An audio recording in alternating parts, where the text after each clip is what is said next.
अस्सलाम वालेकुम स्टूडेंट्स। आज का हमारा टॉपिक कंपाउंड के मुतल्लिक़ है। कंपाउंड को हमने स्टडी करना है। लास्ट लेक्चर में हमने एलिमेंट के बारे में पढ़ा था, सिंबल, और फिर हमने वैलेंसी को डिस्कस किया। अब हम कंपाउंड की तरफ चलते हैं। कंपाउंड क्या होते हैं? जब दो या दो से ज़्यादा एलिमेंट्स मिलते हैं तो कंपाउंड्स बनते हैं। When two or more elements combine then compounds are formed. अब वो किस तरह, अव्वल तो ये बात हो गई कि एलिमेंट्स जब कंबाइन होते हैं, जुड़ते हैं एक दूसरे से, तो कंपाउंड बनते हैं। अब वो किस तरह जुड़ते हैं? केमिकली। केमिकली का क्या मतलब है कि उनके दरमियान बॉन्ड बनते हैं, इलेक्ट्रॉन्स की शेयरिंग होती है।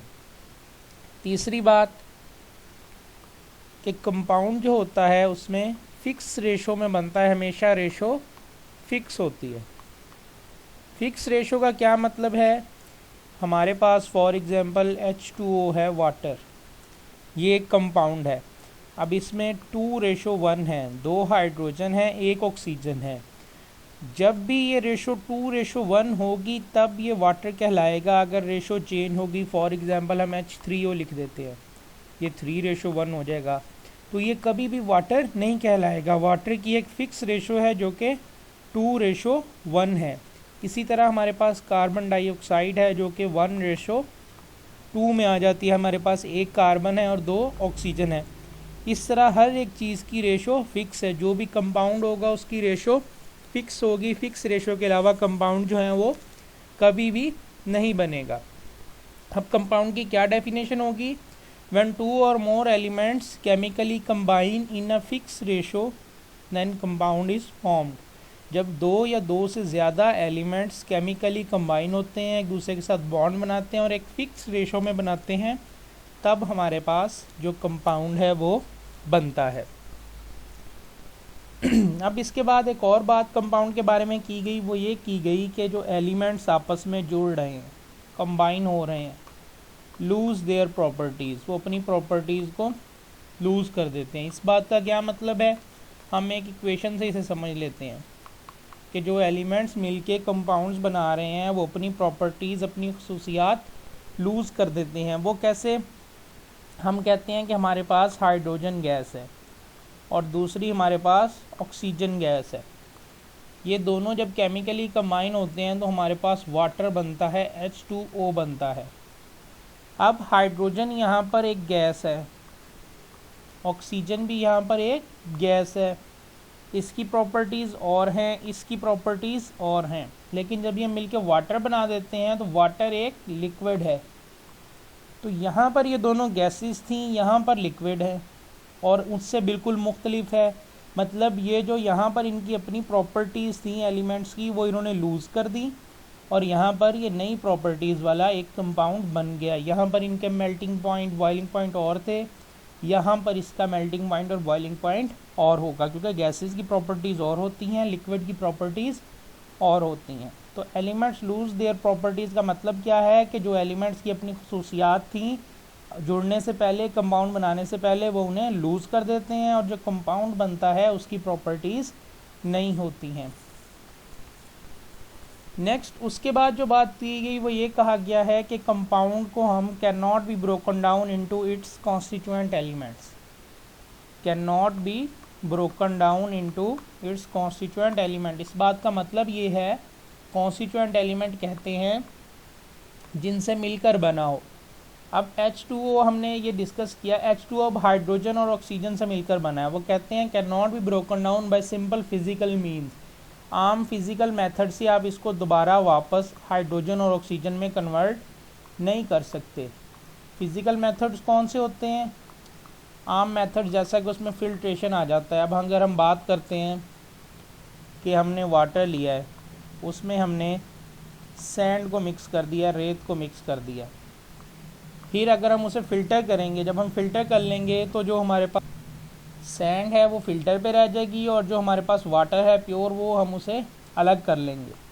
जबकि अगर हम चाहें कि H2O में से हम हाइड्रोजन और ऑक्सीजन को ऐसे फिज़िकल मेथड से फिल्ट्रेशन के थ्रू अलग कर लें तो ऐसा कभी भी नहीं होगा। उसके लिए हमें केमिकल मेथड की ज़रूरत पड़ेगी, जो इनके दरमियान बॉन्ड बने हैं उनको तोड़ना पड़ेगा। तो कंपाउंड्स को हम फिज़िकल मेथड से तोड़ नहीं सकते हैं।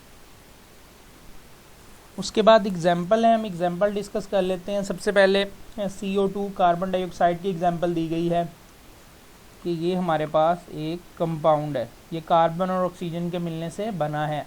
अब वो फिक्स रेशो में कैसे मिले हैं? कार्बन का जो एटॉमिक मास होता है, मॉलिक्यूलर मास आप कह लें, एटॉमिक मास की हम बात करेंगे तो वो 12 होता है, जबकि ऑक्सीजन का एक का 16 होता है, ये दो हैं तो यहाँ पर 12:32 हो जाएगा। हम ये कह सकते हैं कि अगर 12:32 की फॉर्म में कार्बन और ऑक्सीजन आपस में कंबाइन होंगे तो ही CO2 बनेंगी, इसके अलावा नहीं बनेंगी। अगर हम इसे और सिंप्लीफाई कर लें तो 4:3 एंड 4:8 तो 3:8 भी इसका आंसर आ सकता है कि 3:8 में कार्बन और ऑक्सीजन मौजूद होगी तो ही हमारे पास जो है वो CO2 बनेंगी, उसके अलावा नहीं बनेगी।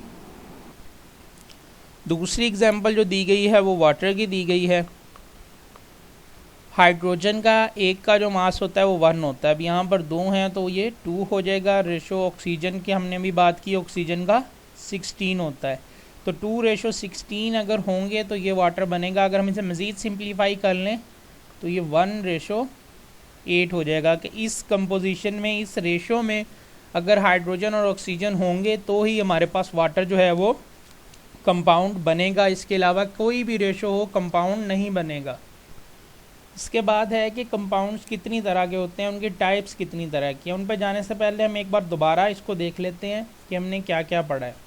सबसे पहले हमने कहा कि जब एलिमेंट्स कंबाइन होते हैं केमिकली एक फ़िक्स रेशो में तो कंपाउंड्स बनते हैं। अगर फिक्स रेशो नहीं होगी तो कंपाउंड्स नहीं बनेंगे। जैसे हमने ये 2:1, 2 हाइड्रोजन 1 ऑक्सीजन, इसके अलावा कभी भी वाटर जो है वो नहीं बनेगा। फिर अगली बात हमने कंपाउंड के बारे में क्या की कि एलिमेंट्स जो आपस में मिल रहे होते हैं अपनी प्रॉपर्टीज़ को लूज़ कर देते हैं। जैसा कि हमने कहा यहाँ पर हाइड्रोजन गैस है, ऑक्सीजन भी गैस है, मगर जब वो वाटर बन जाता है तो दोनों लिक्विड फॉर्म में आ जाती हैं। उसके बाद हमने कहा कि जो हमारे पास कंपाउंड होता है उसको हम आम फिज़िकल मेथड से दोबारा उसके कॉन्स्टिट्यूएंट एलिमेंट्स में नहीं तोड़ सकते, कि उन एलिमेंट जैसे ये H2O है, अब हम इसको दोबारा फिज़िकल मेथड से हाइड्रोजन और ऑक्सीजन में कन्वर्ट नहीं कर सकते, उसके लिए हमें केमिकल मेथड्स की ज़रूरत पड़ती है। फिर 2 एग्जाम्पल आपकी बुक में दी हुई हैं CO2 और H2O की, हमने उसको रेशो के हवाले से डिस्कस किया। अब हम चलते हैं कंपाउंड की टाइप्स की तरफ कि कंपाउंड्स जो हैं वो कितनी तरह के होते हैं। कंपाउंड्स जो हैं वो बेसिकली 2 तरह के होते हैं, या तो वो आयोनिक कंपाउंड्स होंगे या फिर कोवेलेंट होंगे। वैलेंसी वाले लेक्चर में भी हमने थोड़ा सा इन्हें डिस्कस किया था।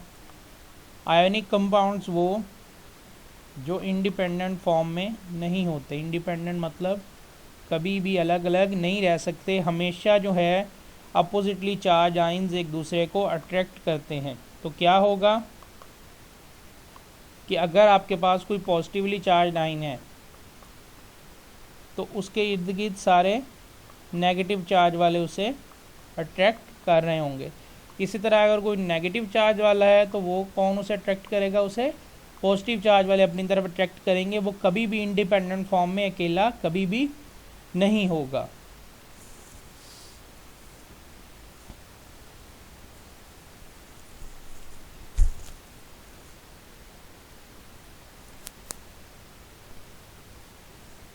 और जो आयोनिक कंपाउंड्स होते हैं उनके फार्मूला को फार्मूला यूनिट कहा जाता है, उनको फार्मूला यूनिट से रिप्रेजेंट किया जाता है।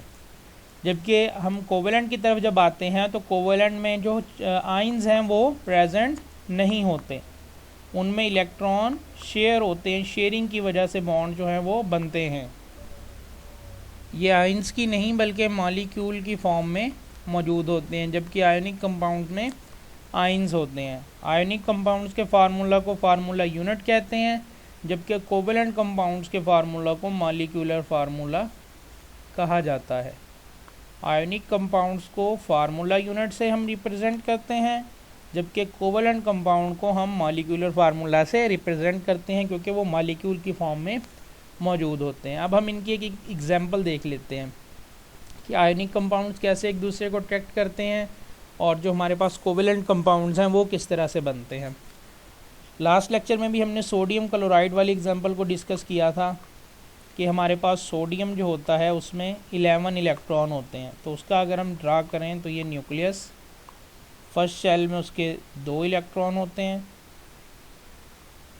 उसके बाद जो सेकंड शेल होता है उसमें 8 इलेक्ट्रॉन होते हैं, 3 4 5 6 7 एंड 8। और जो उसका फिर थर्ड शेल होता है, अब 8 और 2 10 हो गए हैं, उसमें 11 टोटल हैं तो उसमें 1 होता है। अब हमने बात की थी कि स्टेबल होने के लिए या तो वो ऑक्टेट रूल को फॉलो करे या डुप्लेट को फॉलो करे, तो वो अपना ये 1 इलेक्ट्रॉन लूज़ कर देता है।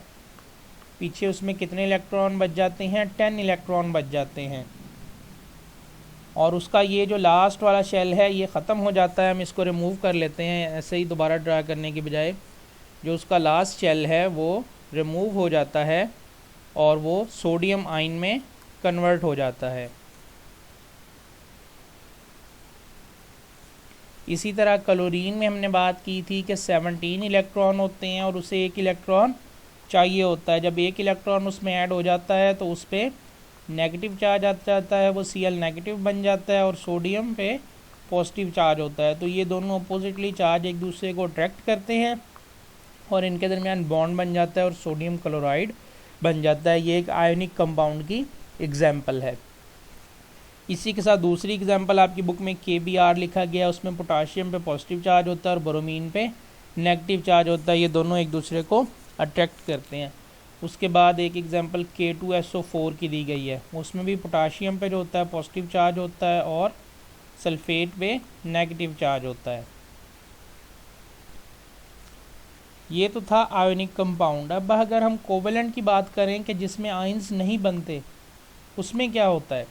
उसमें इलेक्ट्रॉन की शेयरिंग होती है। हम H2O की एग्जांपल ले लेते हैं कि हमारे पास ऐसे ऑक्सीजन है, इसने 2 हाइड्रोजन के साथ बॉन्ड बनाया हुआ है। अब जो ऑक्सीजन है, तो जो ऑक्सीजन होता है उसमें टोटल 8 इलेक्ट्रॉन होते हैं। अब 8 इलेक्ट्रॉन का क्या मतलब है कि उसका न्यूक्लियस जो है उसके गिर्द जो फर्स्ट शेल है उसमें 2 इलेक्ट्रॉन होते हैं, 1 एंड 2। अब पीछे बच गया 6 इलेक्ट्रॉन टोटल, चूँकि 8 हैं तो उसके सेकंड शेल में 1 2 3 4 5 6 इलेक्ट्रॉन्स हैं।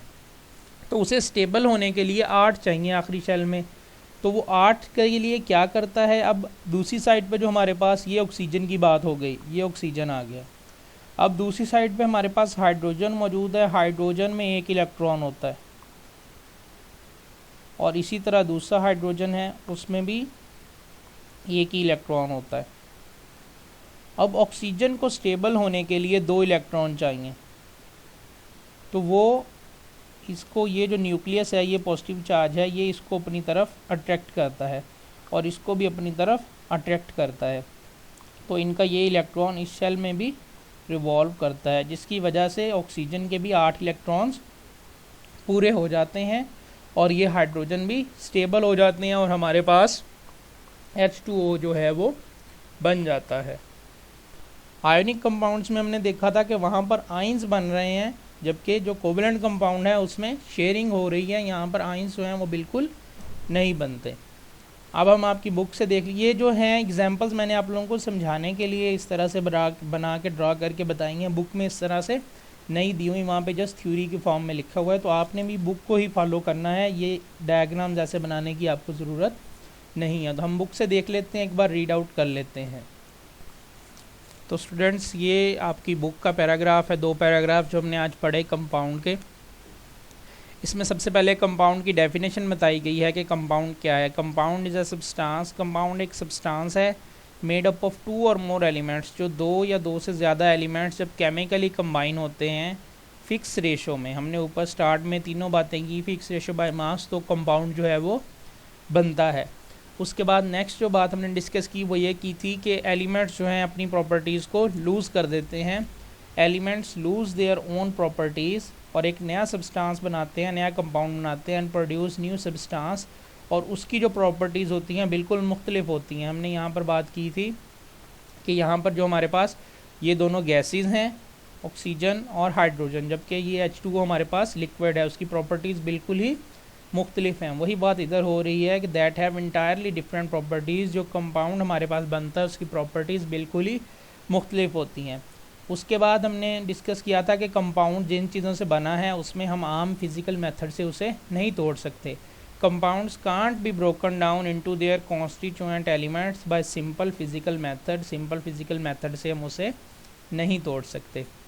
उसके बाद एग्जांपल्स आ गई, कार्बन डाइऑक्साइड CO2 जो है is formed when elements of carbon and oxygen combine. जब कार्बन और ऑक्सीजन केमिकली कंबाइन होते हैं तो CO2 बनती है। और फिक्स रेशो क्या है, 12:32 या फिर 3:8, जो हमने पहले भी बात की कि अगर हम देख लेंगे हमारे पास CO2 है तो कार्बन का जो मास होता है 12 होता है, ऑक्सीजन का 1 का 16 होता है, यहाँ पर 2 हैं तो वो 32 हो जाए। अगर हम इसे मज़ीद सिंप्लीफाई करें तो ये 3:8 आ जाता है हमारे पास। इसी तरह सिमिलरली वाटर, अब वाटर की एग्जांपल आ गई जब हाइड्रोजन और ऑक्सीजन जो हैं 1:8 की जो उसकी रेशो है उसमें कंबाइन होते हैं। H2O, यहाँ पे 2 आ गया हाइड्रोजन का और ऑक्सीजन का 16। मज़ीद सिंप्लीफाई करेंगे तो 1:8 आ जाएगा। यहाँ तक कंपाउंड के बारे में जनरल बातें आ गई, उसकी एग्जांपल्स आ गई। फिर बताया गया है कंपाउंड जो हैं वो दो तरह के हैं, या तो वो आयनिक होंगे या फिर कोवेलेंट होंगे। जो आयनिक कंपाउंड होते हैं वो इंडिपेंडेंट फॉर्म में एग्जिस्ट नहीं करते। हमेशा क्या होता है, उनका 3 डायमेंशनल स्ट्रक्चर होता है, 3 डायमेंशन की फॉर्म में होते हैं। ये आप इंशाल्लाह जो आपका 4th चैप्टर आएगा उसमें जब आप पढ़ेंगे आयनिक कंपाउंड, वहाँ पे डिटेल्स हम इनका स्ट्रक्चर जो है वो स्टडी करेंगे। उसमें उसके बाद क्या होता है कि हर आयन जो होता है वो surrounded by oppositely charge ion, कि अगर पॉजिटिव चार्ज है तो उसके इर्द गिर्द सारे नेगेटिव चार्ज वाले होंगे, अगर नेगेटिव है तो उसे पॉजिटिव चार्ज अपनी तरफ अट्रैक्ट कर रहे होंगे। These oppositely charge ions attract each other, एक दूसरे को अट्रैक्ट करते हैं बहुत ही स्ट्रांगली, बहुत ज़्यादा पावर से। अब दो चीज़ों के दरमियान अट्रैक्शन बहुत ज़्यादा है तो उस अट्रैक्शन को तोड़ने के लिए हमें एनर्जी भी उतनी ज़्यादा ही चाहिए होगी। तो इस वजह से as a result ionic compounds have high melting और बॉइलिंग पॉइंट। उनका मेल्टिंग पॉइंट भी हाई होता है, बॉइलिंग पॉइंट भी। हमें ज़्यादा एनर्जी, ज़्यादा हीट देनी पड़ती है उनके दरमियान अट्रैक्शन को तोड़ने के लिए। और आयनिक कंपाउंड्स को हम फार्मूला यूनिट से रिप्रेजेंट करते हैं। इनके फार्मूला को फार्मूला यूनिट कहा जाता है। जैसा कि एग्जांपल में NaCl दिया गया है, KBrCuSO4। यहाँ भी आपने जस्ट इसी तरह एग्जांपल ये दे देनी है, उनको स्ट्रक्चर बना के उनके इलेक्ट्रॉन शो करवा के बताने की ज़रूरत नहीं है। वो सिर्फ आपको समझाने के लिए किया था कि कैसे आयंस बनते हैं और कैसे शेयरिंग होती है। उसके बाद कोवेलेंट कंपाउंड्स की बात आ गई। कोवेलेंट कंपाउंड्स हमेशा मॉलिक्यूल की फॉर्म में होते हैं और molecule he representative of the covalent compound, covalent compound को रिप्रेजेंट करता है और उसके फार्मूला को मॉलिक्यूलर फार्मूला कहा जाता है। उसकी एग्जांपल में हमारे पास H2O, HCl, hydrochloric acid, sulphuric acid या फिर मीथेन गैस CH4 आ गई। ये हमने यहाँ पे भी डिस्कस किया था कि जो आयोनिक कंपाउंड होते हैं उनको हम फार्मूला यूनिट से रिप्रेजेंट करते हैं, जबकि कोवेलेंट कंपाउंड को हम मॉलिक्यूलर फार्मूला से रिप्रेजेंट करते हैं। तो स्टूडेंट्स, उम्मीद है आप लोगों को लेक्चर समझ आ गया होगा। नेक्स्ट लेक्चर में हम इंशाल्लाह मिक्सचर को डिस्कस करेंगे। इन तीनों चीज़ों को हमने डिस्कस करना था। एलिमेंट हमारा हो गया था, आज हमने कंपाउंड को स्टडी किया है। नेक्स्ट लेक्चर इंशाल्लाह मिक्सचर के ऊपर होगा।